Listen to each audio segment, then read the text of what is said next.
Hello guys, welcome back to another video. In today's video I'm going to be taking this 2021 Honda Ridgeline on a test drive.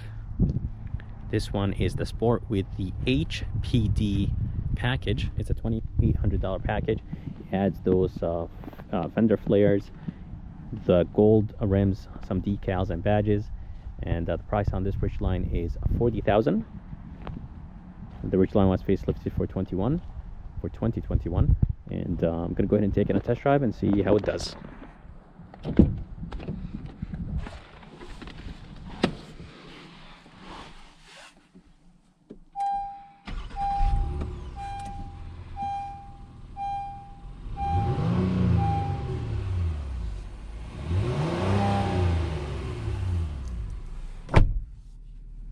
All right, let's go ahead and take this 2021 Honda Ridgeline on a test drive and see how it does. Actually, let me go ahead and show you the backup camera real quick. It does have 3 views. It has the down view, narrow view, and it does have the wide view.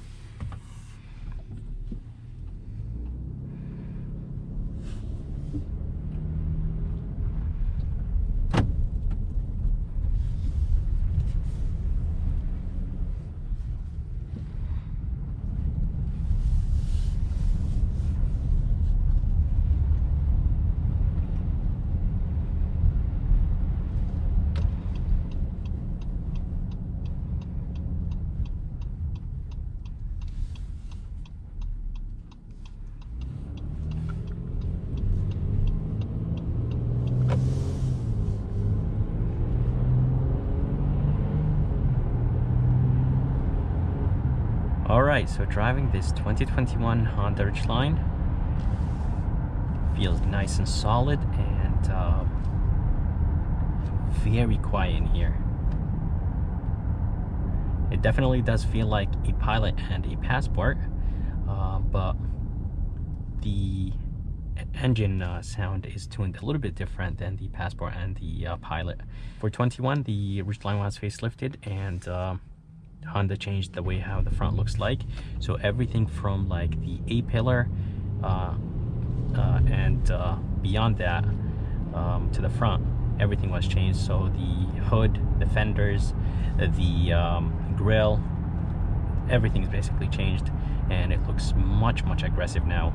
And seriously, this thing drives very smooth. The suspension is very comfortable. Wow, I'm actually very impressed. I really prefer the Ridgeline suspension over the Pilot and the Passport. Brakes feel very nice and solid, and they're very nice and touchy as well. Here's the screen. It's an 8-inch screen, and by the way, this one is the Sport trim, and it does have the Honda Performance Development package on it. It's a $2,800 package. But let's go ahead and take it on the highway and see how this Ridgeline does.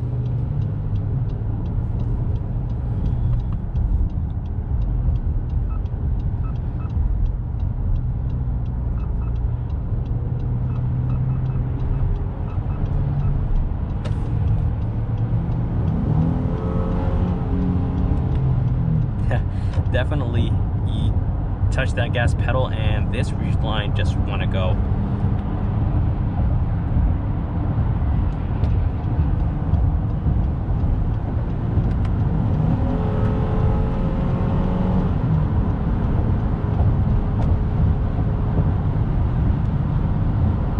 It definitely gets up to speed very quick. Feels very nice and solid on the highway. And it does, by the way, have all the safety features, Honda sensing. Let's see if I could actually activate that. Steering assist, and it does have the, there we go. And basically the truck is driving by itself now, so it does have Honda sensing as a safety, as a standard feature. Honda sensing is their safety features, basically their adaptive cruise control and all the nice safety features. Very good system, and I really like it. And you can of course adjust the speed between just the distance between you and the car in front of you.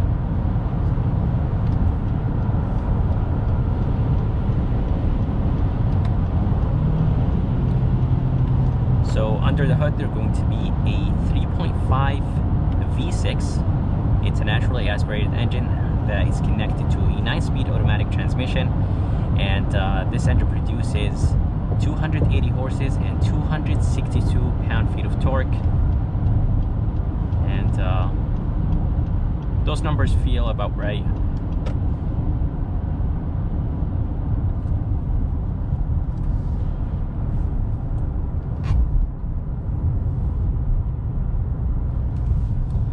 So Honda does a great job with their suspension. Their suspension is very nice and soft, but at the same time, their cars, SUVs, trucks, they handle very good.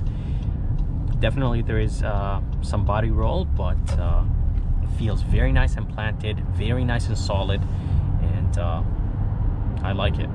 It does have Apple CarPlay, by the way, and I have to unlock my phone to be able to use it. I'll go ahead and do that later. But the steering wheel itself, it's not wrapped in leather. For $40,000 truck, I think that Honda should have wrapped the steering wheel in leather.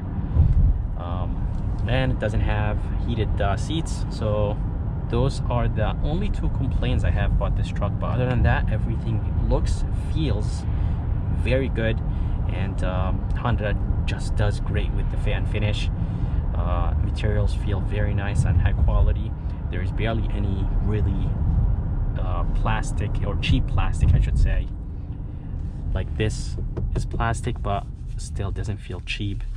It looks pretty good. They're going to be, of course, the 9-speed automatic transmission, mode selector, engine shut off. When you come to a complete stop, the truck will turn off to save some gas, 2 cup holders, and a ton of storage space.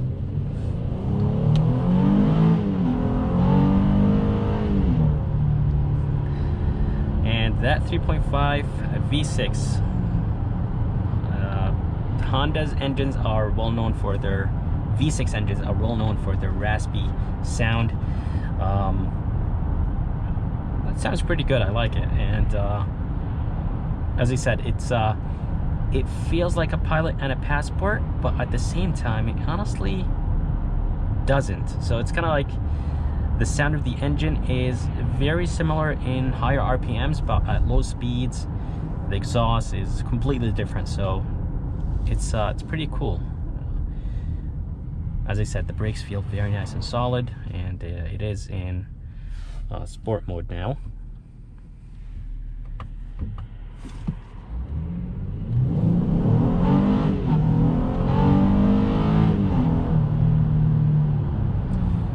That 9-speed automatic transmission is a little bit on the slower side. Downshifting, it's not the fastest, and this is a truck, so it doesn't really have to be fast, but I really wish it was a little bit more responsive. Upshifting is about the same. It takes a long time to upshift, but I'll tell you this thing sounds really good.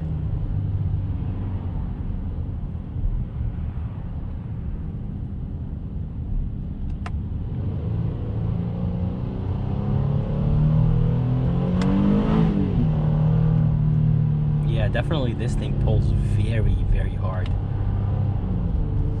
And as I said, the suspension is very comfortable, and the seats are really comfortable as well. So good job Honda for making a great suspension and very comfortable seats. And another thing that I really don't like is the fact that the seats are not powered. For $40,000 truck, I think Honda should have made the seats powered, but it is what it is. I understand this is a base trim, but for a $40,000 truck, I think Honda should have went with power seats. As I said, the ride is very comfortable, and I really like it. Here is some storage place, a tray right here for some coins, a USB 12 volt, a little bit more storage place right here, a 12 volt and a USB. And seriously, this thing looks very nice. A few controls right here, eco mode button. The mirror controls, there are going to be some controls for Honda sensing with the traction control right there. And overall, the interior is very nice.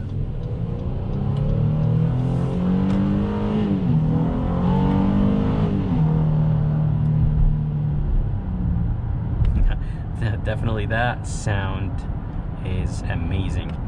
But yeah, for the interior, it's nice, but this climate control is a little bit on the dated side. So here is the Apple CarPlay. The colors are a little bit off. I'm not exactly sure why. I actually noticed that in the Passport and the Pilot I drove. So I think Honda should actually fix the colors. There's something wrong with them. I love the fact that there is a volume knob, and they added that for this year. So before the redesign for 2020, the Ridgeline did not have that volume knob, and a lot of people were complaining about it. Engine shut off, the engine start stop. The engine shut off is actually in the bottom, and this one does not have a back window. I really wish it had a back window in the back, but I think you have to go up to the RTL to be able to get the back window. And there's 4 trims that you could actually choose from. There is the Sport, RTL, rtl-e, and then there's the Black Edition. And all of them actually come with all-wheel drive. So the Honda Ridgeline is no longer front-wheel drive. So all the trims are going to have all-wheel drive, so that's very good. And the price on this one is $40,000. Without the HPD package, this Ridgeline is $36,000, and I think the price is actually very good. Again, I'm not a big fan of this package. I'm not a big fan of the big plastic fender flares and the golden wheels. The decals and badges are nice, but I don't think this package is worth the price. And honestly, it's not my taste too, so I'm not a big fan of it. But yeah, overall, this Ridgeline drives very smooth, very comfortable, and I think the price is spot on. $36,000 without that package. I think it's a very good deal.